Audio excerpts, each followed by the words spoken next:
Ay, magandang gabi ho mga boss, mga kaping, mga kabunyog. Salamat sa sumadagdag subscriber, no? Bigay lang ho tayo reaksyon dito kay Digong. Meron ho itong 37,000 views. No? Ex-President Duterte, sinabing papunta sa diktatura, si Pangulong Ferdinand Bongbong Marcos Jr. Pakinggan natin. Itong si Duterte, 80 years old na pala to, no? Parang nag-hallucinate na lang to o parang nananaginip ng gising. Sa mga pinagsasabi niya, hindi mo masabi, no? Pakinggan natin siya. Papunta na rin umano sa diktadura si Pangulong Ferdinand Bongbong Marcos Jr. Ito ang ilan sa naging pahayag ni dating Pangulong Rodrigo Duterte sa kanyang talumpati sa ginanap na Cebu People's Indignation Rally laban sa impeachment, korupsyon, opresyon, iligal na droga at kriminalidad noong Sabado. Ayon sa dating Pangulo, hindi na umano siya masusurpresa kung puro yun yung nangyari nung Siya nakapwesto, di ba? Korupsyon, opresyon, sa droga. Yun yung nangyari sa panahon niya eh. Kaya nagkabaon-baon sa utang eh. Pero tignan mo kung makadaldal, no? Iba talaga politiko, no? Ang galing niyang bumaligtad, no? Parang matinong-matino siya kung magsalita rito. Kung magdideklara rin ng martial law si Pangulong Ferdinand Bongbong Marcos Jr. Alam mo, si Mr. Marcos is veering towards a dictatorship. Mupusta ko sa inyo, dili na manaog pagkahuman sa iyang termino. Hindi na raw bababas sa termino si Bongbong. Kaya pupusta raw siya. Alam niyo mga pre, kung natatandaan niyo to, nung filing of candidacy pa lang, talagang halos hindi nito alam kung anong gagawin niya sa buhay niya. Oo. Nandiyan patakbuhin niya si Bato. File ka, Presidente. Mamaya, Bato, atras. Bongo, tara. Mag-file ka, Presidente. Ako, Vice President. Punta sila. File sila. Nakita siya nung isang reporter. Kakalabanin niyo yung anak niyo, sabi sa kanya ng reporter. Bakit? Nag-file na ba si Sara? Oh, kasi Vice President din si Sara. Nung parang may tililing na nunuto eh. Dahil takot na talaga siya, mawawala siya sa pwesto eh. Oo. Kaya hindi niya malaman kung anong gagawin niya. Diba? Lahat naman sinabi niya, puro daldal lang hala. He is a weak leader. Bandang huli, kapartner ng anak niya. Di ba? Oh. Kaya, ayaw niya kay Bongbong, pero naging partner ng anak niya. Bandang huli, punta siya Malacanang, kinamayan naman siya. Ina naman siya ni Bongbong, di ba? Wala siyang nakitang hindi maganda. Tapos, and then, yan na. Pera. 125 million, bigay, ubos, 11 days, ano pa? Punta ako, ginabi ako, helicopter, gamitin, pinagamit siya kaya helicopter. Kasi, kailangan daw, bago matulog yung anak ni Sara Duterte, madat na niya munang gising. Mga ganun, kung ano-ano, lahat na ng binigay dito eh. Di ba? Talagang ang gusto niya mangyari, dahil yun nga, ang tingin nila kay Bongbong Marcos, sa totoo lang, walang bobo. Diba? Sinabi naman niya, di tapos ng pag-aaral niya. Kung lahat na sinabi na nila, oo, diba? Tapos ngayon sasabihin niya, gustong maging diktador. Kung talagang gustong maging diktador nito si Bongbong, di sana pinahuli na sa ICC to, nakikioperate na sa ICC, di ba? Ewan ko lang kung ba't ang tagal ng ICC.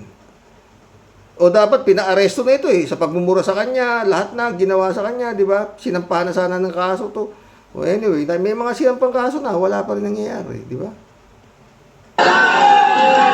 Parihan na sa iyang tatay magkagubot na punta. Because ang iyang buhaton, kung declare na po martial law, pareho sa iyang papa. Asing yata talaga ito. Parehas ng tatay niya yan, sabi niya, ganito. Pag martial law, why election? Sinabi rin ng dating Pangulo ang pagnanakaw umano ng Marcos family sa ginto ng bansa. Unang Alam niya pala lahat yan eh. Bakit hindi niya pinano nung ano siya, presidente siya? Ba't di niya pinakulong? Si Bongbong Marcos. Oh, di ba? Oh. Hindi pa nga, may ano pa nga, di ba, yung 203 billion yung hindi nababayaran na state tax yata, o di ba? Oh. Siya nakaupo eh. Kala ko ba strong president to si Digong? O ba't hindi niya? O di ba? Wala talaga to. Hindi sana nakatakbo si Bongbong, di ba? Kung ginusto niya. Pero hindi. Baka kakaano eh. Yun nga, may usapan. Di ba, mga friend? Term sharing. After 3 years, bababa si Bongbong, si papalit. At lahat nga ng usapan nila, nawala eh. Si Gloria Macapagal Arroyo ang magiging Speaker of the House. Si Sara Duterte ang magiging Secretary of National Defense. Yan ang mga ano eh. Lahat hindi nangyari, kumbaga yung usapan. Kaya nagkakaganito itong mga to. Yun ang totoo yun eh. Gikawat ni Marcos ang atong gold reserves. Sige, mobitan lang niya ako. Actually, suko ko. Nagmura siguro yung bugok. Di ba? Kaya, yan. Sige na nagbaligya ang atong gold, hantod karon gamay na lang kayo. So, unsao na lang pagtindot. Magsilita sana ng ganito to. Kung kagaya siya nila Noynoy Aquino, hindi nagnakaw, walang ninakaw, nagtrabaho ng maayos, o hindi nga lang makontrol din ni Pinoy yung mga yung mga ibang korupsyon. Pero hindi ka ito kagarapal. Ito talagang sobra to. Mula yung inutang ni Emilio Aguinaldo hanggang sa panahon ni Pinoy, puta na, minsang termino lang niya nilaspag eh. Maraming lumalabas na baho. Na to, pati mga kayamanan nito, grabe pala talaga yaman nito. Dog ang atong ekonomiya pag-abot sa panahon, masirip nila nga wala na tay back up sa atong kwarta. Importante na eh. Tanang nasod na anak. Mangulit sila gold kita dato. O muni among pundo. May blago yung Courts Jarrett ha. Tunito nila ng ginturin ng naibenta nito nung siya ang naibenta nito nung siya nakaupo. Yung Nyolo, maganda rin. Oo, yung Nyolo. Kengkoy lang yung Nyolo. Pero lintik din bumanat. Muni balor sa among kwarta.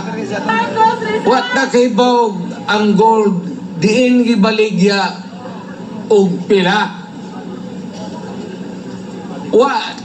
Sila mo sultian na ang administrasyon. Lasing na naman yata. Kada dapat public na kay public issue, public Ilabas mo na yung Digong, yung salin mo. Oo, tsaka ka na ng wala, mahina rin talaga yata. Weak leader talaga yata si Bongbong. No? Dapat ito, nakalkal na niya lahat ang ninakaw nito eh. Yung sinasabi ni Trillanes, oo. Bakit walang nangyayari sa mga kasong sinasampan ni Trillanes? No? Department of Justice yun eh, di ba? Bakit wala yun? Dapat ito, talagang na to eh. Property, public money. And yet, ginata mo padung na siya sa pagka-dictator eh. Sa pagpunta ni Duterte sa Cebu, hinikayat nito ang mga Cebuano na iboto ang senatorial candidate sa ilalim ng PDP laban upang maprotektahan ang kanyang anak na si Vice President Sara Duterte na hindi tuluyang ma-impeach. So kinahanglan ni Hindi na siguro nakakatulog tong halimaw na to sa totoo lang. Boto raw lahat yung senatorial candidate niya para hindi raw ma-impeach yung anak niya, puta. Hindi para sa bayan eh, di ba? Tayo na. Sabi ng mga zombie niya. Inday, Dahil manaog na silang tanan. Parang siguro na dili siya pag-abot sa Senado ma-alcanzar.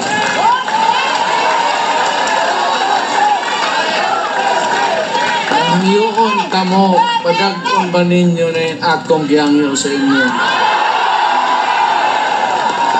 Samantala, naglabas naman ng reaksyon ang Malacanang sa naging pahayag ni Duterte ng diktadura sa ilalim ng kasalukuyang administrasyon. Sa inilabas na pahayag ni Executive Secretary Lucas Bersamin, aniya baseless at ridiculous ang pahayag ng dating Pangulo. Aniya mananatili ang administrasyon sa pagsunod sa rule of law, pagrespeto sa karapatan ng bawat tao at paninindigan sa konstitusyon. Gladys Tuwabi, humahataw sa hindi ganun-ganun lang. Sana nagdeklara na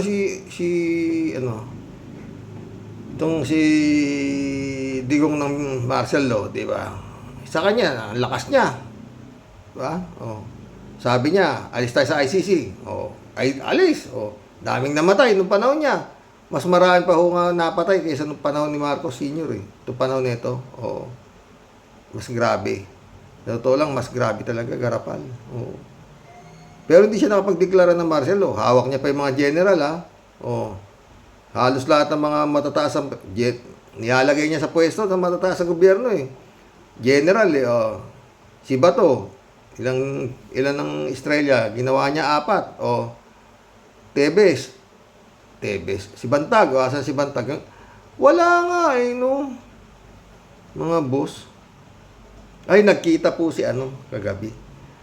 Si Idol Christian Esguera. Sige, napanood nyo. Tsaka si Atty. Claire Castro. Lintik yung mga tanong ni Idol Christian Esguera. Direct to the point. Talagang maganda yung naging usapan nila, no? At yun nga, tinanong ni Idol Christian Esguera si Atty. Claire kung ibinoto niya si Bongbong Marcos. Walang kagatol-gatol ang sagot ni Atty. Claire. Hindi ko siya binoto. Parang gustong mangyari ni Christian Esguera. Bakit mo tinanggap yan? Yung na yan, parang ganun. Sabi naman ni Atty. Claire, matagal kong pinag-isipan. Sabi niya, kung tatanggapin ko, 4 na beses nga akong tinawagan. Kinontak nila ako, sabi niya. Pero, nung sinabi nila na baka katulong ka sa gobyerno para yung sumalikwat ng mga disinformation, mga fake news, parang yun ang nagiging papel ni Atty. Claire Castro, eh. Which is, hindi pa siya yusek. Talagang, na siya, hindi niya tinitira. Tinutuwid niya yung mga maling news na nilalabas nitong sila Duterte. Di ba? With matching resibo, ha? Oo. Kaya dati na niyang ang umaano lang dito, mga friend. Maraming batikos na kay Atty. Claire na kaya mo pala tinitira si Duterte dahil Marcos ka pala, parang ganun. BBM ka pala, parang ganun. Pero noon, dating sinasabi na na hindi ako BBM, hindi ako Duterte. Ako sa katotohanan lang. Oo. Magaganda. Kaya, tuloy ang pag-vlog ni Atty. Claire. Hindi, ibig sabihin, hindi siya, hindi siya kontrolado. At, ako sana tama naman ako na hindi ito magagaya kay Harry Roque na dating matino na nawala sa Uwido. Ganon din ito si Panelo. Na dati si Panelo hindi ko pero yung Harry Roque talagang yan, human human rights talaga yan. Depender na human rights yan. Mula nung panahon pa ni Marcos, talagang binibira na niya si Marcos. Binibira din niya si Duterte. Biglang sabi ni Duterte, ikaw ang spokesperson ko. Hallelujah, hallelujah, sabi niya. Yan, si Senator Christian, si Attorney Luke Espiritu. Oo, diba? Malungkot to ang survey natin, mga friend. Nangunguna, Erwin Tulfo, Bongo, pasok pa rin niya. Basta, merong si Christian Isguere. Sandali, palinig ko sa inyo, ha? Share natin ito. Bali tayong gabihin. Maganda naman. May ibubuga ba yung mga napipisil mong senador? Alam niyo, napaka-importante ng trabaho ng senador. No? Isipin niyo. I remember nung nasa ABS pa ako, naisip ko ng time noon that was for the 2016 na 2019 elections. Gumawa ko ng isang simple explainer for the 2019 senatorial elections. Sa election yun, naalala ko na. Ano ba yung trabaho ng senador? Kasi alam niyo, I get the impression na hindi maliwanag sa marami sa ating mga kababayan, sa marami sa ating mga botante. Ano ba yung trabaho ng isang senador? Yung pinapasok natin. Diba?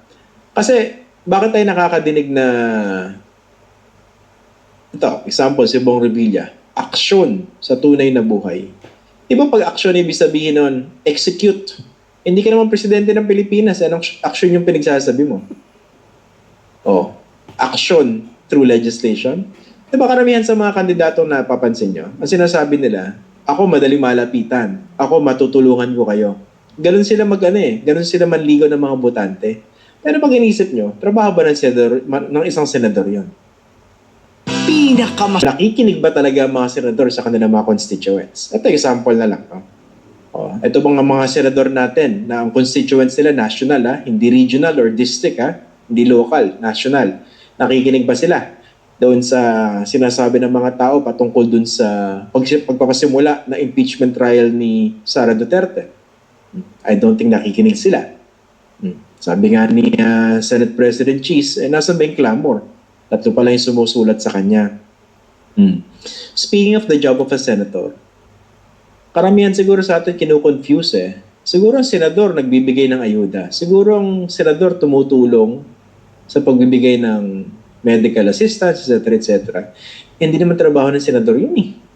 Ang trabaho ng senador, alam nyo, gumawa ng batas. Kaya nga mambabatas eh. Number 2, meron silang tinatawag na oversight function. Silipin kung ginagawa ng ibang ahensya ng gobyerno yung kanilang trabaho ng tama. Kaya nagkakaroon sila ng mga hearing, at yung hearing na yon ginagawa nila in aid of legislation, not in aid of prosecution. Ibig sabihin, paano ba mapapabuti, mapapalakas yung existing na batas? O kung may kulang man, baka kailangan ng panibagong batas. Gagawin natin yan through public hearings. Diba? Yung mga congressional investigations or Senate investigation. Tapos ito, tingnan nyo. Diba meron tayong merong nakaambang impeachment trial eh. Magkakaroon daw ng impeachment trial, definitely. Dahil mandato, diba, sabi ni Senator Cheese, so, talagang magkakaroon ng trial. Eh, syempre, dapat lang. Utos siya ng ating konstitusyon dahil impeached na si Vice President Sara Duterte. Oh, yung mga kasalukuyang senador ngayon, magiging judge yan sa isang impeachment trial. Sa paparating na impeachment trial ni Vice President Sara Duterte. Yung mga mananalong senador, sabi ko, di ba mga friend, takin mo, putek yan. Hindi ka tapos sa pag-aaral mo, putang na, biglang judge ka na ngayon. Hindi basta-basta judge, ha? Nasa kamay mo ang kapalaran kung guilty or not guilty itong si Sara Duterte. Puting na yan. Gano'ng kabigat yun? Tapos, utang na.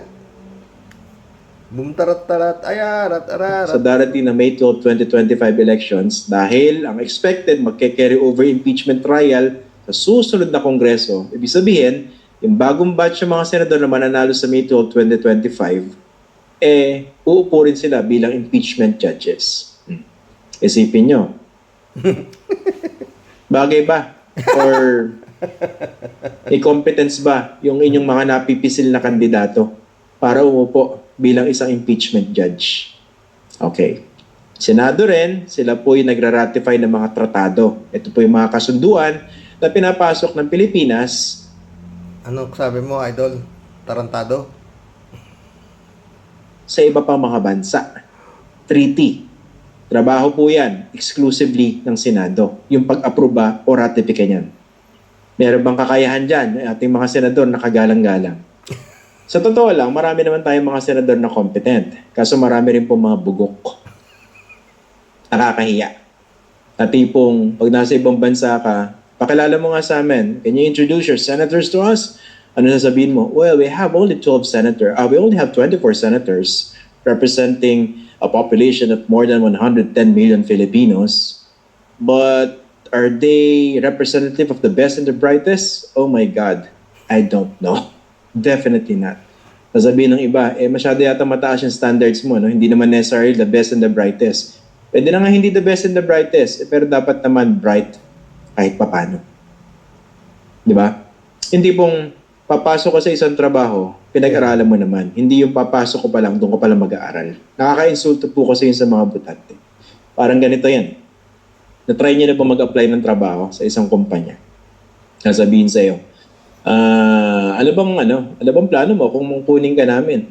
Sasabihin mo, ihingan niyo ako ng plano, hindi niyo pa ako tinatanggap. Oh. Ang inaano niya nga, si Boom Tarat-Tarat. Oh, yan ang mga sagot ni Boom Tarat-Tarat eh. Ano, pag nanalo na ako, sa ako na yung sasabihin kung anong gagawin. Okay, sabihin mo rin sa boss mo na in-interview ka. Okay, can you offer this company? Hindi niyo pa ako tinatanggap, sasabihin ko na what I can offer to this company. O, tanggapin niyo muna ako, tapos pag natanggap na ako sa kumpanya, sasabihin ko, maganda yung tinanong niyo sa akin, ha? Ano ba sa tingin niyo yung pwede kong maibigay sa kumpanya na ito? Diba? Nakakagago yun. Tapos madidinig mo yun, yung ganung linya sa isang tumatakbo sa pagka-senador. Hindi po biro yung posisyon ng senador, no? Inilatag ko sa inyo. Tapos yung mga senador, upo pa yan doon sa napakamakapangyarihan na commission and appointments. Ito po yung mga bumubusisi sa mga appointees ng presidente, yung mga cabinet secretaries, yung CA na tinatawag. Represented dyan yung mga members ng House at members ng Senado. They can turn down. Nag-appoint, ito, si Jay Ruiz, di ba? In-appoint ni President Marcos bilang communication secretary. O pwedeng harangin yan ng commission and appointments. Diba? Nangyari yan kay Erwin Tulfo nung siya yung DSWD secretary. Ang daming tanong. Diba? Makapangyarihan yan. O yung mga senador nyo ba? Yung mga napipisil ninyo. Kaya ako po pinupunto to, no? Kasi alam nyo, 2025 na eh. Hindi naman to first time na nakaranas tayo ng mga kandidato na hindi handa eh. Alam nyo, hindi naman natin in-expect na pag tumakbo ka sa pagkasenador, ready ka na. Ilan lang naman talaga yung mga naging veterano. And even then, readiness doesn't mean that they are also candidates with the highest level of integrity. Hindi yan necessarily. Diba? Maraming mga veterano dyan, nagbabalik, may karanasan sa Senado, pero hindi naman lahat sila mataas yung levels ng integrity. Diba? Marami nga dyan enablers eh. Enablers na naka-administrasyon, o iba dyan, hindi man nagpalit ng partido, pero ang galing sumipsip. Alam niyo na, yung kung sino yung nasa kapangyarihan, doon kami, ang galing mag-survive. Doon naman sa mga bago, yung tumatakbo sa pagkasenador. Ito yung tili nga tayo, no? Tsaka ito, sila Revilla, Cayetano, puta. Ano ba naman mag-practice kayo? Kumonsulta kayo, magtanong kayo sa mga eksperto. Meron naman kayo resources, mag-hire kayo ng mga eksperto. Diba? O kunwari, wala ka masyado alam sa West Philippine Sea, South China Sea, international relations, marami kang pwedeng itap ng mga eksperto pagdating dyan. Wala ka masyadong, hindi mo naintindihan ekonomiya, hindi mo alam ibig sabihin inflation, marami ka naman pwedeng tanungin ng mga ekonomista para ituro sa'yo. Economics 101. Para naman pagharap mo sa mga ganyang panayam, hindi na si Willie Revilla may sinasabi ko rito, no? I'm now speaking in general. Meron namang may sasagot. Kasi nakakabastos po sa mga botante yung tipong tatakbo ka sa isang posisyon, meron ka resources, pero yung pinaka-basic na dapat pinaghandaan mo, hindi mo ginawa. Nakakabastos po yun. And if this... Ang problema, Idol Christian eh, yun ang gusto ng mga butante, bastos. Kaya nga nanalo si Digong. These candidates truly love our countrymen, if they truly respect the Filipino voter, they would do their part as candidates. Hindi yung ganyang mga sagot na nakakagago. Babalik yung tanong sa'yo kung ano yung batas na isusulong mo. Si Boom Tarat-Tarat yun. Basta ang paliwanag ni Idol Christian Esguerra, no? Kung siya ang inopera ng ganong klaseng posisyon ni Bongbong Marcos, hindi niya tatanggapin. Kasi magkakaroon na siya ng amo. Yun ang usapan nila kahapon ni Atty. Claire. Meron nga tanong si Christian Esguerra doon na ano. Poprotektahan mo hanggang kailan mo poprotektahan ang presidente. Are you willing to tell lies para maprotektahan lang siya? Yun ang mga tanong ni Christian Esguerra kahapon kay Atty. Claire. Malupit. Sabi ni Atty. Claire, we will cross the bridge when we get there. Magkulab na po tayo, mga boss. Pero may punto si Christian Esguerra eh. Kasi dati nga, di ba? Pag may mali ang gobyerno, pwedeng birahin ni Atty. Claire. Di ba? Ngayon, empleyado siya ng gobyerno. Paano? Di ba? Yun ang matanong. Sana nga, hindi siya magaya kay Harry Roque. Magkulab na ho tayo, mga friend. Joey Tobilea, shout out. Jeff Ramos, shout out. Sir, ito sa akin. Ito sa akin lang. Malamang ang kumuha kay Atty. Claire ay si Lisa Marcos. Ayaw niya sabihin kung sino, di ba? Testing ko. Karoke, sana matagalan ni attorney ang intriga na pinasok niya dahil parang isang bukas na libro. Isang bukas na libro na ang buhay niya. Yun.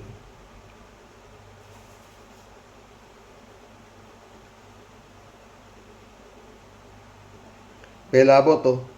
Lagot sina Duterte, walang uurungan si Atty. Claire basta nasa tama siya. Paninindigan niya. Given na yan. Ang tanong nga lang, paano kung may mali naman ang gobyerno? For the truth si Atty. Claire. Diba? Mundo Cheng, shout out. Pre, kumusta na ang masabi ko lang hindi rin niya alam kung bakit napili siya. Maliwanag lang. Kaya siya kinuha dahil para ipangtapat lang sa mga paninira ng mga Duterte at ng mga DDS na alam natin na tama lang lahat ng isasagot niya sa mga Duterte na pabrika ng fake news at ng mga tuta nila kasama ang DDS. Totoo. Pero palagi ko, pag hindi nagustuhan ni Atty. Claire yan, at kasi may integridad yung babae. Joy Tobileo. Si Katok Gadon, isa pa yan. Kung di yan na pwesto, perwisyo na din yan ngayon. Yun lang. Librado Ludovico. Blessed morning, Karoke, to all warriors watching from Edmonton, Alberta, Canada. God bless po. Stay safe and healthy. Para sa akin, God moves in a very mysterious way. Padala siya ng Panginoon Diyos. Sana nga. Hindi nang yun din eh. Diba? Mundo Cheng ulit. Pakinggan ninyo yung bago ni Enzo Recto na lumabas na ang totoong kulay ni Chis Escudero na tuta ng mga Duterte na gusto niya ibitin ang impeachment ni Sarang mga magnanakaw. Punahin niyo kaya nga nagpunta sa Supreme sila Sara para ibasura ang impeachment. Yun nga yun eh. Kaya masusubok natin kung gaano kalakas. Hindi yan naakyat si Digong sa ganun. Marami siyang pinweso siya bago siya bumaba eh, di ba? Diyan niya magkakaalaman, kung magkakagulo. Puta, pag nagdesisyon yung Supreme Court ng pabor kay Duterte dyan, ibang usapan na yan. Ramon Ponce de Leon. Welcome to the club. Sir, totoo lang, makakaharap na ng DDS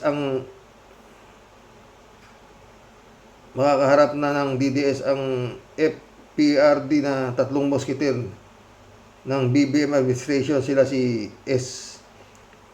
ni Bersamin, May Torre at Yuse Claire Castro. Oo.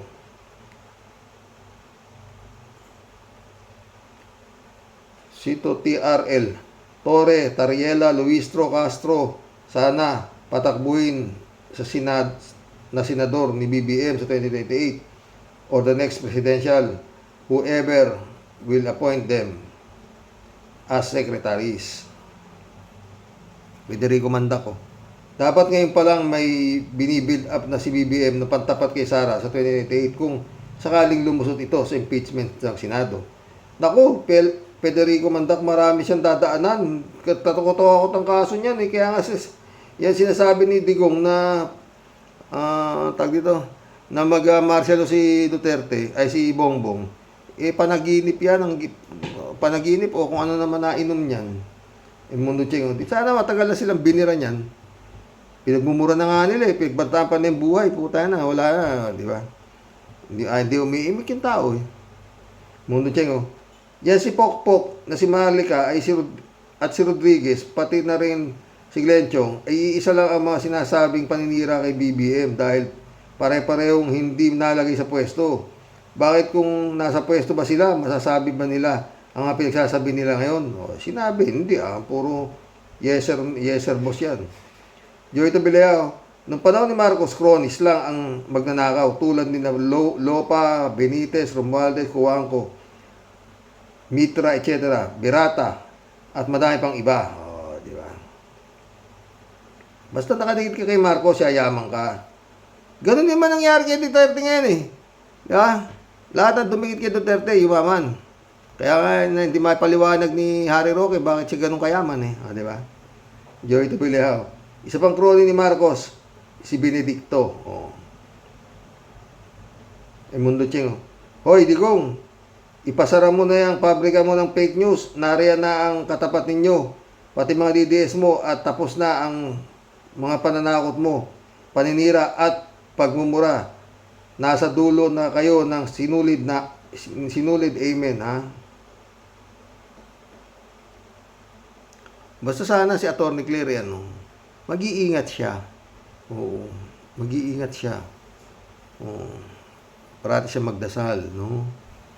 Kung si Bongbong Marcos, may kinausap na si Sara na para patayin siya, bakit hindi kayang gawin kay Atty. Claire?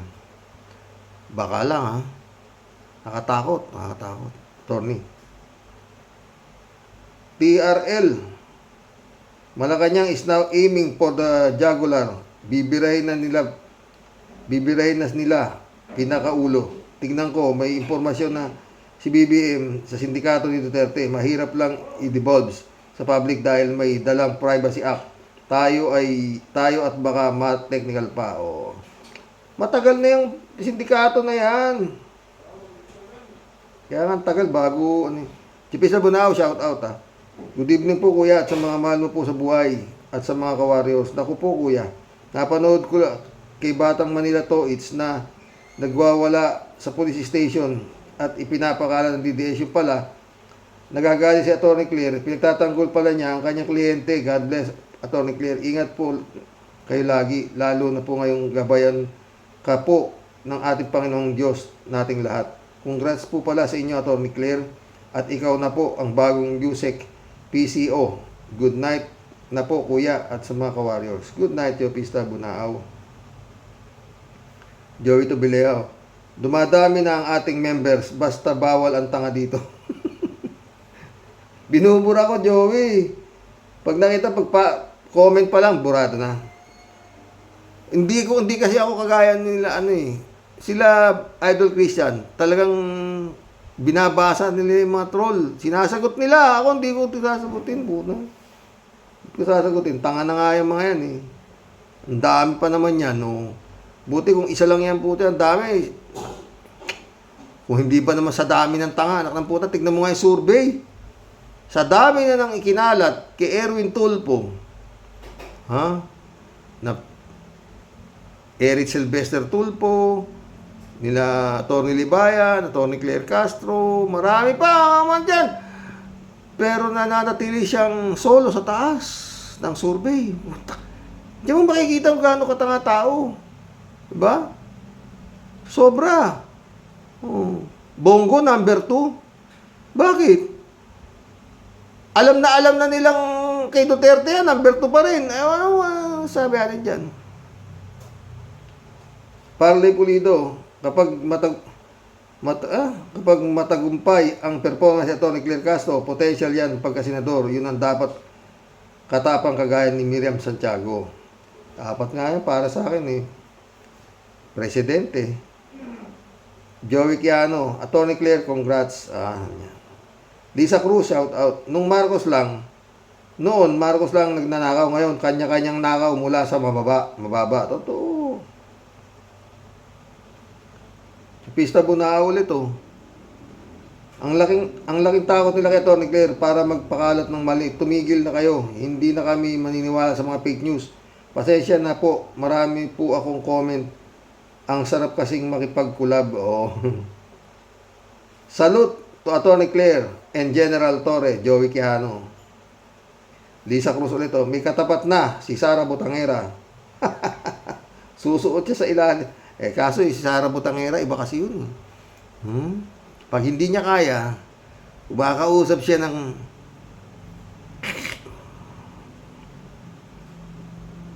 Jab Alvaro, shout out. Magandang gabi ka, Rox. Mapagpalang araw sa iyo at sa buong pamilya. Sa iyo rin, Jab Alvaro. Socorro Makahiya. Welcome to the club. Kagaya ko po siguro na followers ni Yusek Atty. Claire Castro ang kanyang mga pag-vlog sa kanyang channel. Reliable po kasi yung mga comment niya. Kasi nagpapakita siya ng mga ebidensya to support her views. Hindi lang basta-basta salita at opinion lamang. She based sa mga evidence na nakalap about the topic, and I'm so glad may isang PCO member nasasagot sa mga akusasyon about our present president. Dahil mga dating PCO napakatahimik at hindi nagpapa-press con. That's why nagtrending siya now kasi straight ang mga sagot niya at very legit answer with question back after. Very interesting po. Smart moves choosing her. She has no hidden agenda to go into politics herself. Not like before. Maybe. We'll see po. Talagang we will see. Sonrox Goma. Shout out. New subscriber po. Usapang batas. Ka-clear. Atty. Claire Castro. Salamat Sonrox. Ramon Valencia. Shout out. Bossing, congratulations kay Atty. Claire. At may kalugar Batang Tondo. Nakakatuwa naman, nakapwesto siya sa Malacanang. Sana lang huwag siyang padala sa maling desisyon. Bossing, hindi siya PBBM. Talagang pag mali, pag-uusapan, tatalakayin niya sa programa niya. Tsaka yun nga sabi ko, Ramon, di ba? Baka siya ang maging secret advisor. Itong si Bongbong.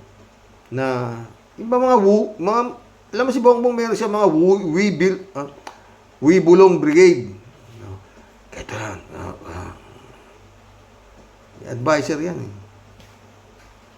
Kagaya ni Digong, di ba? Meron siya. Economic advisor. Imported. Michael Young. Tanginang yan.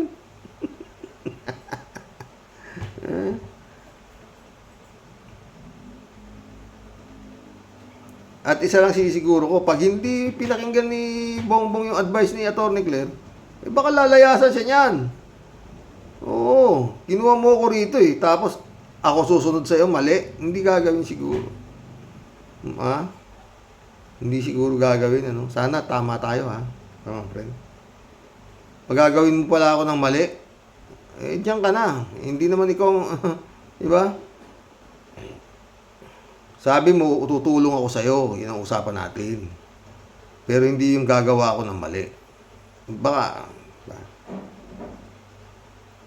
Baka yun ang magiging papel ni Atty. Claire. Bago ka magkamali, Bongbong, papayuhan na kita. Diba? Socorro ulit oh. I think po her biggest role is to enlighten the public here and abroad about information na nilalahad ng kalaban ng gobyerno. Pwede. Ramon Valencia ulit to. Bossing, kung mapapansin mo, mas gusto niya ang ginagawa ni BP Lenny. Neutral lang siya. Pag tama, saduduhan kanya. Pag mali, babatikusin niya. Yun nga, Ramon eh. Kumusta na lang sa lahat, mga Karaoke Warriors at sa pamilya mo. God bless as always. God bless, Ramon. Ano to? Oscar Ligalario. Shout out. Very good talaga yan si Atty. Claire Castro. Idol ko yan. Attorney, pati mga bata ni BBM. Pag mali, tirahin mo. Sigurado ah. Yan na nga, si Erwin Tulfo, di ba oh?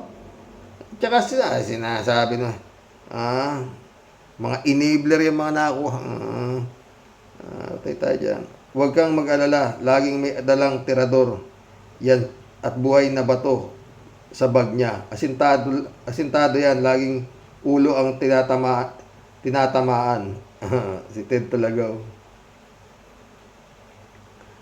Travis Herrera. Shout out. Good evening, sir. Avid listener from Laguna. Keep it up. Salamat.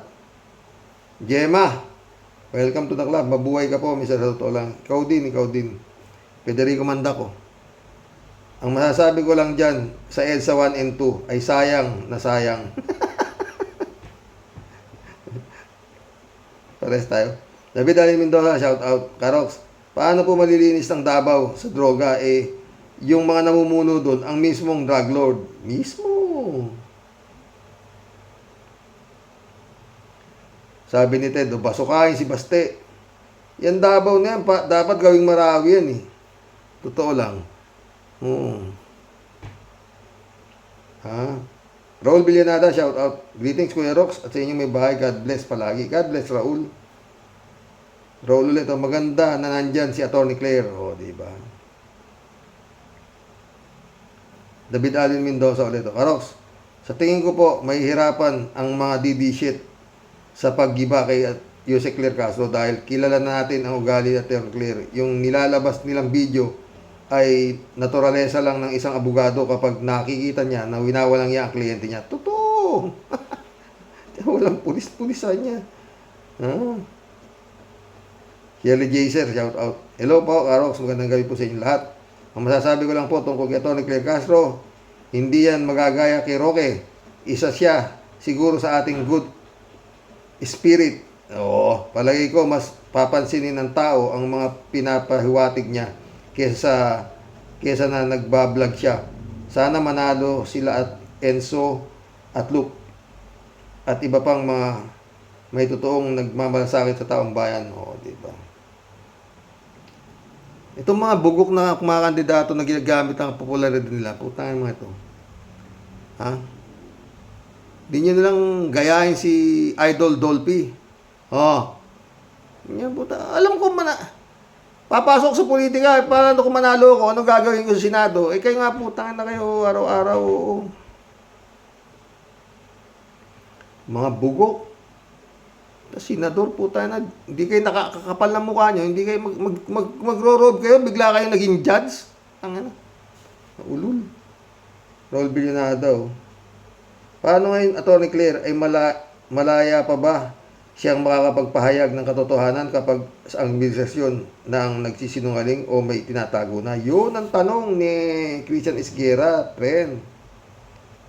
May sumagot si huwag kang mag-alala, Cho. Narinig ko sa teleradyo, sagot ni Atty. Claire sa isang host na nagtanong. Ang sabi niya, handa siya dyan. Iginagalang niya naman kung ano ang desisyon ni PBBM, pero malay natin. Sabi nga ni Armandin, pag pinagbutid pa ni Atty. Claire ang trabaho niya bilang USEC ng PCO, baka mailagay siyang sekretary ng ombudsman pag luwayas na si useless man.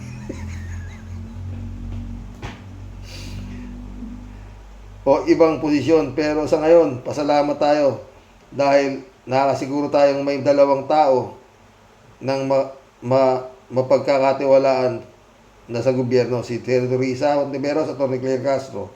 Malay natin, manalo pa si Kiko Pangilinan, Luke Espiritu at iba pa. Diba? Hi, Ted. Joey. Joel Ugdang. Shout out. Alam mo, Mr. sa totoo lang, hindi na sana ako magbibigay ng komento, kaso lang, some people din know the truth about false info. Oh. Johnny B. Good, shout out ha. Ha?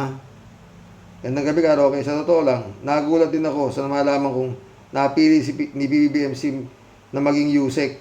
Kasi alam ko, isa siyang attorney na vlogger at pumupuna sa mga tiwali sa gobyerno tulad ng mga Duterte. Pero natutuwa ako dahil at least may isang matapang na Yusek ni si PBBM na mapupuna sa mga Duterte. O yun nga ako din Ted, ulit bakit nga kaya napili si Atty. Claire Castro ng Malacanang para gawing Yusek ng PCO? Bakit hindi si Christian Esguerra? Hoy Ted! Sinabi ni Christian Esguerra, hindi ko tatanggapin yan. Kahapon sa interview, sinabi niya. Kasi may nagsabi nga na parang, paano kung ikaw ang kinuha? Big no, N-O, sabi ni Christian Esguerra. Hindi ko tatanggapin. Si Vlogcaster Armandin at iba pang matitinig na komentarista, maaring may nakita silang pagkakaiba ni Atty. Claire tulad ng halimbawa ng paninindigan. Hindi kaya niya iiwan kahit na siya'y makipag-away sa mga pulis. May pagtanggol ka lang. Matalino, alam ng batas, hindi sinungaling sa pagsagot sa presscon, di tulad ni Aguirre at Panelo. Magaling humimay ng mga pangyayari at pag-analisa. Mapagkumbaba, kaya dapat pag-ingatan si Atty. Claire ng Malacanang. Huwag naman sana nilang itulad si Cielo Magno. Huwag naman sana nilang itulad kay Cielo Magno na kung kailangan gumagawa ng mabuti ay doon naman siya sinisante. Sabi nga ni Vlogcaster, pag pinagbuti pa ni Atty. Claire, ang trabaho niya ay baka mailagay siya sa ombudsman o maging DOJ secretary. Pwede. Patent Trust, shout out ha. Si Rox, pinapakatangan ngayon si Atty. Claire na attack dog. Okay lang yan kasi yung mga inaatake naman ng dog ay ang mga demonyo at halimaw. Under Dutch presidency, dami niyang ginawa, ginawang sindikato ang kapulisan. He controlled all the government. He abused the tax money and power. So, sino ngayon ang diktador? Totoo yung Patent Trust. Ted, ulit Akala ko naman kaya maraming tao sa EDSA kanina dahil pinalalaya sa pwesto si Escudero. Para masimulan na ang impeachment ni Sara. Yung pala, anniversary ng EDSA 1. Masaya nga sana yung mapalaya si Escudero sa Senado, sabi nga ni Atty. Enzo. Kababayan niya si Escudero pero napakayabang. Laging iniinsulto ang mga napiling prosecutor ni Sara. Mag-aral pa daw ng huwag siyang madaliin. Anong masasabi natin, Karoke? Di mayabang nga ang pinutukan ng Levantador. Sana sa mukha. Poging-pogi siya siguro sa niya. Nakakana niya si Art Evangelista, di ba? Romel Fabregas, shout out. Mouthpiece ni LBM. Ang labas ni attorney. Pwede. Romel ulit Para daw masawata ang fake news. Paano na yung troll farm ni Bongbong? Yan din ang mga yan din sabi ni Christian Esguerra kahapon sa kanya sa mga time fake news nakinabang si Bongbong sa fake news nung eleksyon, di ba? Ganun direct to the point ganda maganda At si Atty. Claire naman very very cool. Maganda ang sabi. Team Tia Daily Friend Shelby sa PETA, shout out. Christian Sen, July 7, Alcantara, shout out sa inyo, ha? Friend Amy Bingson, Dolor Garcia. Ay, nako. Shout out sa inyo, mga boss. Emans Calonanak, shout out. Mag-isang oras naman tayo. Impong Basyang, Team Tia Deli, bumabati po ng ngiti sa iyo, Sir Rox, at sa buong Team Rocky Warriors the Great. Sa topic ko po today, Sir Rox, kung lahat po ng naka-line up po kay Master Kuting, ikalibel po ni Madam Claire, dapat po magsilayas at mag-uwian na po yung mga bugok na puro mga wala namang silbi. Personal, kulang pong opinion, Sir Rox. Di lang po may siya pa, Di lang po siya pasok na pasok sa banga, patok na patok po siya sa madla. Kaya kung ako po yung mga epal na tuta, mag-isip-isip na. At dapat na pong mabahala. Dahil eto na, ang sa inyo ay pupuksa. Puro kayong mga buwisit. Mga wala kayong awa, kakapal na mga mukha, puro di na nahihiya pagdating sa kurakot, kayamanang bumabaha. Paghihirap ng kababayan, mga di nyo alintana, kaba ng ating bayan tuloy-tuloy panggahasa. Dapat lang magising na, madlang people, buong madla. Mga basurang kandidato, huwag nyo na pong italaga. Totoo yan. Kaso tignan mo nga yung survey, Tia Delica, number 1. Ang hinang yan.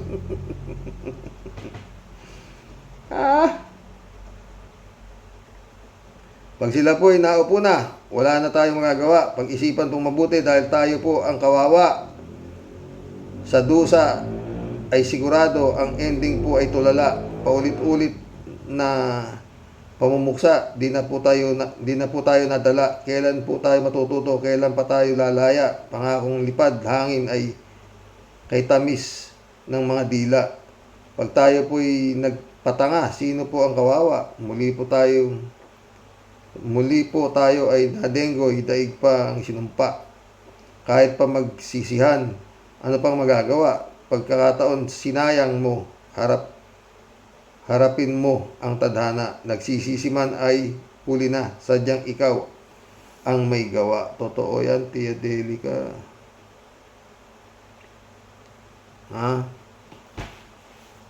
Luz Biminda Soriano, shout out. Welcome to the club. Luz Biminda. Siano pala. Si Karen, parang one side. Dapat lang sagutin ni Yusek Claire Castro itong si Duterte na puro salita. Maglatag siya ng ebidensya itong demonyong Duterte at DDS na puro fake news. Rodelia Alpilor. Wow, Sir Rox, ang tapang na Tony Claire. Yan lang po, sir. Basta ingat po and God bless us all po. God bless, Rodelia. Kalat ni Bayaw.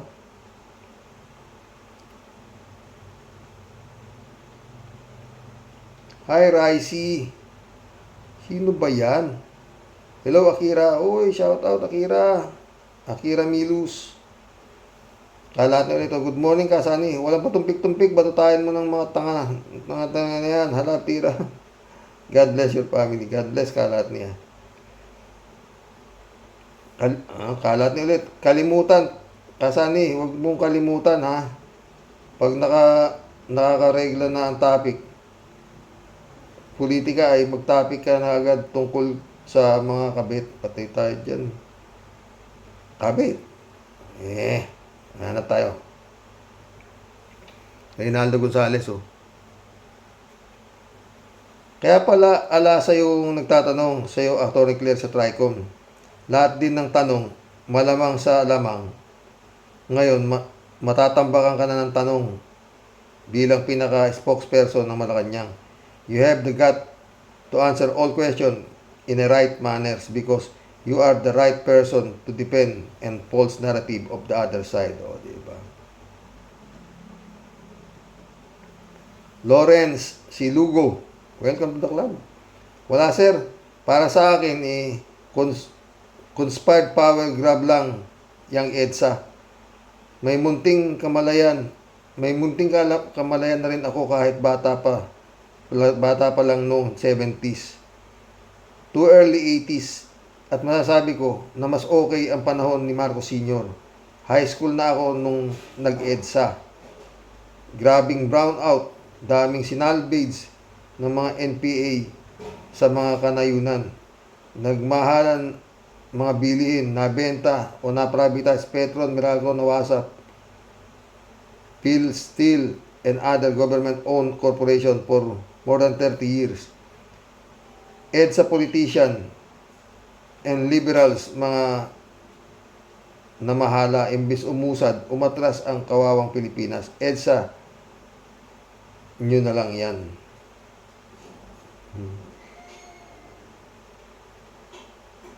Can't agree more, sabi ni Kalatni. Arnoldo si Diego, shout out ah. Si Rox, idol ko din niya sa Tony Claire. Oo, di ba? Tutuwa ako pag humalakhak yan, eh. Grabe. Kaya labo to. Yung unang EDSA, bumalik demokrasya. Pero si Gloria Macapagal, Arroyo, Joseph Estrada, Duterte, pinakagrabe, wala nang EDSA power. Pagkakamali ni Cory, ginawa niyang OIC as mayor, nanay ni Duterte, pero umayaw. Ang ina, ipinalit si Digongyo na pangkaraniwang prosecutor lang, na nag-mayor si Digong. Aba, nasarapan, nagkamal ng madaming pera. Totoo, pelabot. Jane Labay na. Si Rox, ibang level si Tony Claire. Matapang siya pero babayad magsalita, laging may resibo. Yan ang Yusek. Jane ulit, si Rox, attack dog daw si Tony Claire atin sa mga DDS. Di siya attack dog, kundi defense ally ni BBM na kinakailangan. Di ba? Cassandra Daisy, buhay pa rin ang EDSA Revolution para sa mga kabataan. Ang mga sigaw na BBM and DDS ang rason kung bakit paurong tayong lahat. At least itong Claire Castro, ang latest, itong si Claire Castro na hired ng mga Marcoses para idepensa ang nagnakaw at pinatalsik noong 1986. Yun lang. Cassandra Daisy ulit. Si Erich Tulfo at Claire Castro ay nasa iisang ninong na. Parehong taga-depensa ng Marcos. Isama mo na si Grace po.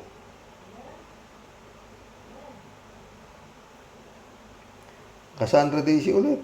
BBM, DDS, pareho.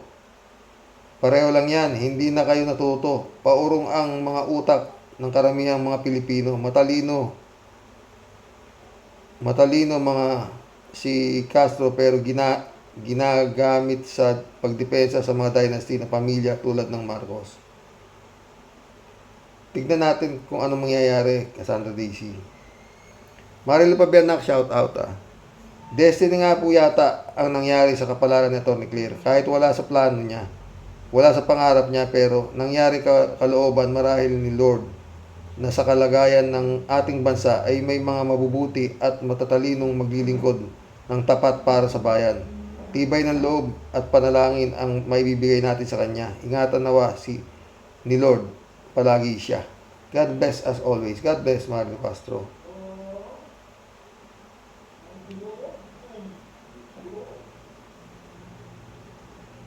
God pray, Bawigan. Welcome to the club, ha.